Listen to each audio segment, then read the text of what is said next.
একবার ভাবুন তো, এমন একটা গ্রহে আমাদের বাস, যেখানে নীতি নিয়ম আগেই সৃষ্টি করা হয়েছে, যেখানে আপনাকে আমাকে বাস করতে হবে। আমরা কোনো কিছুই পরিবর্তন করতে পারবো না, কিন্তু সেই গ্রহের প্রতিনিধিত্ব করব। তাহলে কেমন হবে আমাদের জীবনটা? হ্যাঁ, ঠিক এই জীবন থেকে মুক্তির জন্য যখন আমাদের মন আনচান করে, তখন কোনো সাহিত্যিক কিংবা দার্শনিক তাদের লেখাকে প্রকাশ করতে ভয় পায়, কিংবা বলা যায় তাদের আত্মবিশ্বাসকে এমনভাবে টুটি চেপে ধরা হয় যা আর কখনো বিশ্বাসের আলো দেখতে পায় না। ঠিক এমন কিছু ক্ষণজন্ম লেখক এই পৃথিবীতে, অর্থাৎ আমাদের সমাজে জন্ম নিয়েছিলেন। তাদের মধ্যে অন্যতম হলেন অস্ট্রো হাঙ্গেরিতে জন্ম নেয়া জার্মানভাষী ইহুদি লেখক ফ্রান্স কাফকা, যিনি তার লেখনীকে পুড়িয়ে ফেলতে চেয়েছিলেন। মাত্র 40 বছরের জীবনদশায় কতটুকুই বা লিখেছেন তিনি, যা তাকে পুড়িয়ে ফেলতে হবে। যদিও তার অনুরোধ তার মৃত্যুর পর রাখা হয়নি, তার বন্ধু তার সব রচনা প্রকাশ করে দেয়, কারণ তার লিখনী পরাবাস্তবকে ছাপিয়ে নিজস্ব স্টাইল তৈরি করে নিয়েছে, যা আজও সাহিত্যিক মহলে কাফকানিস নামে পরিচিত। তার সামান্য লেখনী সম্ভার নিয়ে সারা বিশ্বে প্রায় 100-র মতো গবেষণাপত্রের সৃষ্টি হয়েছে, আজও হচ্ছে। আসলে কি আছে তার লেখায়? আসুন দেখি। তার অন্যতম উপন্যাস দ্য মেটামরফোসিস গ্রন্থটি অনুবাদ করেছেন জাওয়াদ আলম। কাফকার লেখায় উঠে আসে মানুষের একাকিত্ব, অস্তিত্বের উৎকণ্ঠা, আধুনিক জীবনের নিষ্ফল আবর্তের এক অনবদ্য কাব্যিক রূপ। দ্য মেটাফরসিস। একদিন ভোরবেলা ক্লান্ত আর কর্তব্যে জর্জর এক সেলসম্যান গেগার সামসা ঘুম ভেঙে আবিষ্কার করে তার শরীর আর আগের মতো নেই, পরিণত হয়েছে অদ্ভুত কীটে। কিছু একটা ভয়ানক অজানা পরিবর্তন ঘটেছে। সে চেষ্টা করে উঠছে, কথা বলতে, যে দিনটাকে শুরু করতে পারে ঠিক আগের মতোই, কিন্তু দরজাও পারে সময়ের চাবুক, চাকরির দায় আর পরিবারের নির্ভরশীল নীরব আহ্বান সব একসাথে চেপে বসে তার উপর। যত এগোয় গল্প, ততই গেগরের এই রূপান্তর তাকে সরিয়ে ফেলে আপন মানুষদের কাছ থেকে। ভেঙে যায় পরিচয়ের আয়না, বিবর্ণ হয়ে ওঠে ভালোবাসার ছায়া, আর রয়ে যায় শুধু প্রশ্ন, মানুষ কিসে মানুষ? কি হলে কেউ আপন থেকে, আর কিসে সে হয়ে ওঠে এক নিঃসঙ্গ অচেনা সত্তা? ফ্রান্স কাফকার দ্য মেটাফরসিস আমাদের নিয়ে যায় এক অবাস্তব অথচ পরিচিত জগতে, যেখানে চেনা মুখগুলো সহসাই অপরিচিত হয়ে ওঠে, আর নীরবতার মধ্যে লুকিয়ে থাকে জীবনের সবচেয়ে গভীর আরতি। এ কাহিনী শুধুমাত্র এক অদ্ভুত শারীরিক রূপান্তর নয়, এ এক নিঃসঙ্গতার সঙ্গীত, এক অস্তিত্বের দীর্ঘশ্বাস। আসুন আমরা দেখি কাফকার এই উপন্যাসের সারাংশ। গেগার সামসা নামে একজন ব্যক্তি, যিনি সেলসম্যান। তার একটা ছোট্ট পরিবার আছে, এক বোন, বয়স্ক মা, রিটায়ার্ড পিতা, এবং সে। তার একটা নিজস্ব ঘর আছে, যে ঘরে সে প্রতিদিন তার সেলসের জামা কাপড় নিয়ে রাখে, এবং সে তার দায়িত্বে কখনো অবহেলা করে না। সঠিক সময়ে সে অফিসে যায় এবং অফিস থেকে তার দায়িত্ব কমপ্লিট করে, এবং সে প্রতি মাসে চেষ্টা করে তার বেতন একটু একটু করে কিংবা কমিশনের পরিমাণ একটু একটু করে বাড়িয়ে তার পরিবারকে ভালো এবং সুখে রাখার জন্য। কিন্তু ঘটনাচক্রে এক রাতে সে ঘুম থেকে উঠে দেখে সে এমন একটা কীটে পরিণত হয়েছে, যেটা আর মানুষের মধ্যে পতিত হয় না। তার মা, বোন, ভাই, তার মা, বোন, বাবা, তারা তাদেরকে ডাকতে শুরু করে, কারণ সকাল 7টার ট্রেনে তাকে জার্নি করার কথা। সে কোনোভাবে দরজা খুলতে পারে না, কারণ তার শক্তি বা শক্তি সেভাবে নাই, তার চলাফেরার ক্ষমতাটাও সে হারিয়ে ফেলেছে। তাকে অনেক কষ্টে এরপরে চলে আসে তার অফিসিয়াল ম্যানেজার। অফিসিয়াল ম্যানেজার এসে প্রথমেই অনুভব করে যে কাফকা হয়তোবা গতকালকে যে সেলসের মাল নিয়ে আসছে সেটাকে সে চুরি করে ফেলেছে। অথচ কাফকা সেই মালকে গতকাল রাত্রেই সাজিয়ে রেখেছিল আজকের মার্কেটে নিয়ে যাওয়ার জন্য। কিন্তু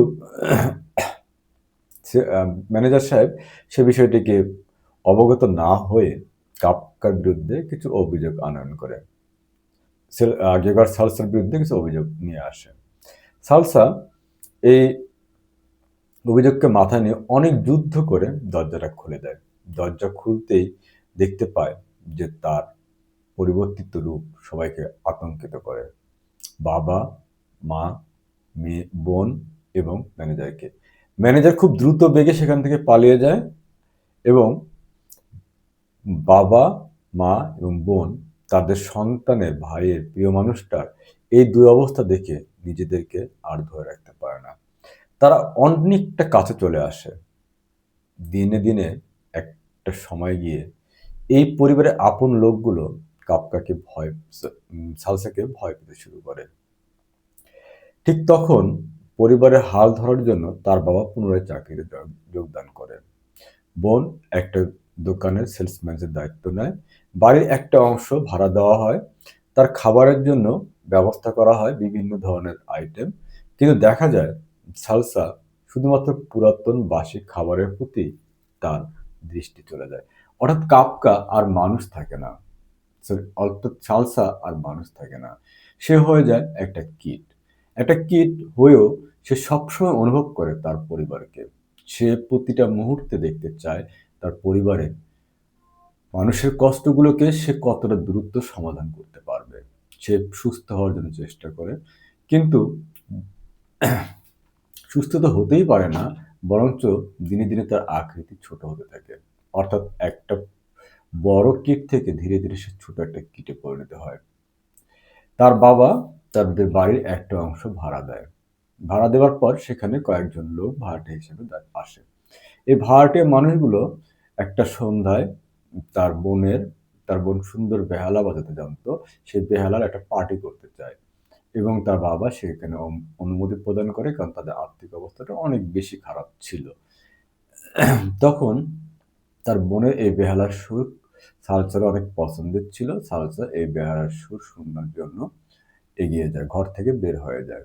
ঘর থেকে যখন বের হয়ে যায় তখন ওই ভাড়াটের লোকগুলো তাকে দেখে আতঙ্কিত হয় এবং সুন্দর একটি সন্ধ্যাকে সে নষ্ট করে ফেলে। এর প্রেক্ষিতে তার বাবা একটা আপেল তার গায়ে ছুঁড়ে মারে এবং এর আঘাতে গেগার সালসার মৃত্যু হয়। গল্পটা খুবই সাদামাটা এবং খুব সহজভাবে উপস্থাপন করা হয়েছে, কিন্তু এর মজাটা অন্যখানে। কারণ আমি আজকের আলোচনার শুরুতেই বলছি যে পরাবাস্তবতা নিয়েই এই উপন্যাস দ্য মেটামরফোসিস। এখানে আমরা যত সহজেই গল্পটাকে দেখলাম বা জানলাম, অত সহজেই গল্পটা সমাপ্তি নয়। সে এখানে এই তার পিতাকে দিয়ে গেগার সালসাকে কাফকা পিতাকে হন্তাক না করলেও পারতেন, পিতার হাতেই তার সন্তান মৃত্যু হবে এটা না করলেও পারতেন। আসলে বিষয়টা হচ্ছে যে আমাদের সমাজ ব্যবস্থা এবং আমাদের রীতিনীতি, আমাদের বৈশ্বিক যে জীবনযাত্রা, এর একজন দায়িত্বশীল ব্যক্তি আছেন। তিনি স্বয়ং স্রষ্টা। ইনি একটা নির্দিষ্ট ছকের মধ্যে আমাদেরকে চলমান রেখেছেন। আমরা কখনোই এই ছকটা থেকে বের হতে পারবো না। এখন দেখুন, আমরা যে মানুষটি স্বয়ং খোদা ভক্ত বা ঈশ্বর ভক্ত বা স্রষ্টা ভক্ত, সেই মানুষটিকেও কিন্তু স্বয়ং স্রষ্টাই মৃত্যুতে পতিত করে। অর্থাৎ আপনি যে স্রষ্টা আপনাকে পৃথিবীতে পাঠিয়ে দিল, সেই স্রষ্টাই আবার আপনাকে মৃত্যুতে পতিত করে।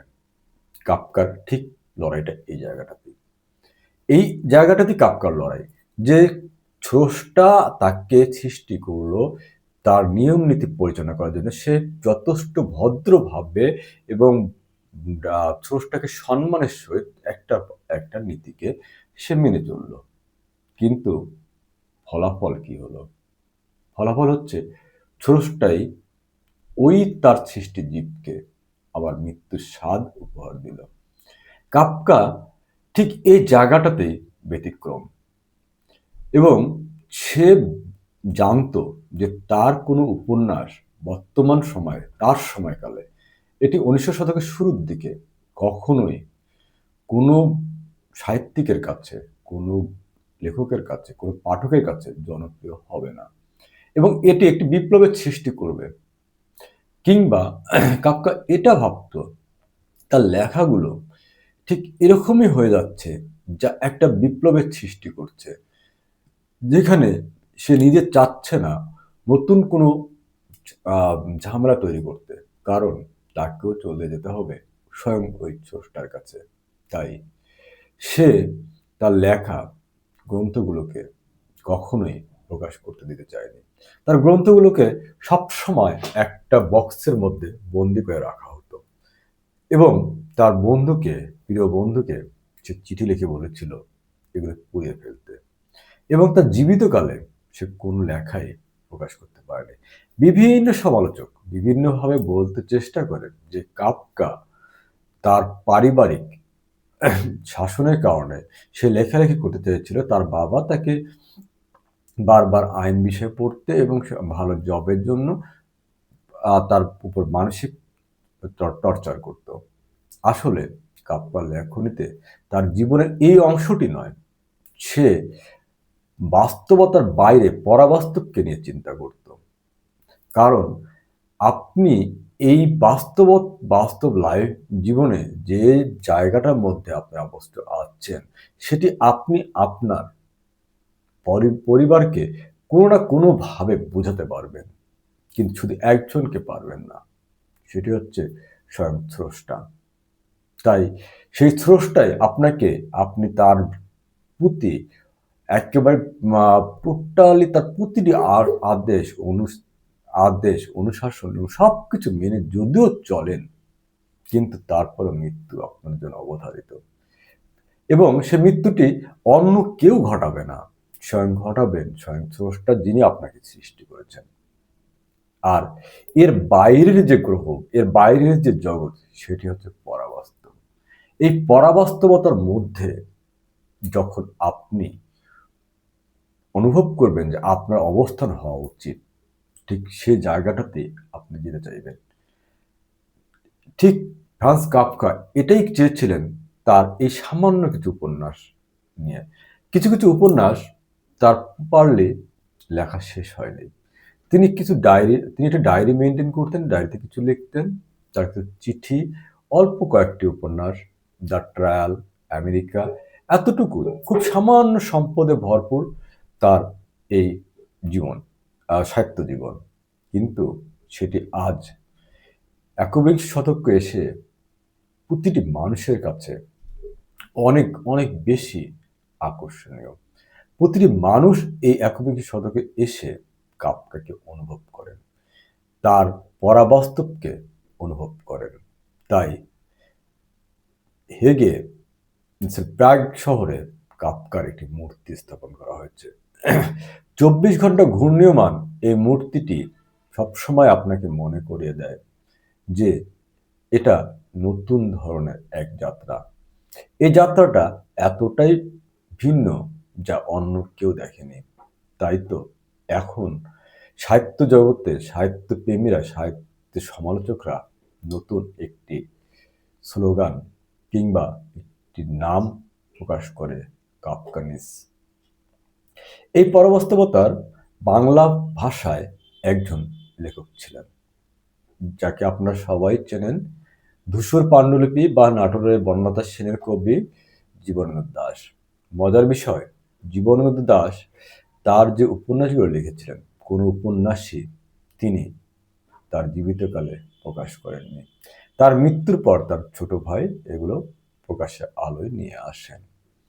ঠিক এই পরাবাস্তবতার আজ আমার যতটুকু জানা এবং আমি যতটুকু পড়েছি, তার মধ্যে থেকে আজ পর্যন্ত দুজন পরাবাস্তব লেখকের সন্ধান পেলাম।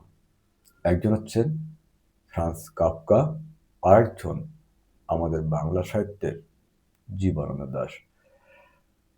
ধন্যবাদ সবাইকে।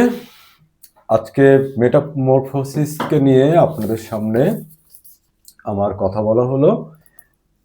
যারা আমার চ্যানেলটিকে সাবস্ক্রাইব করেননি তারা সাবস্ক্রাইব, লাইক, কমেন্ট ও শেয়ার করবেন। ঠিক আমি আগামীতে আসছি আর একটি নতুন বই নিয়ে আপনাদের সামনে। ততদিন পর্যন্ত ভালো থাকবেন। খোদা হাফেজ।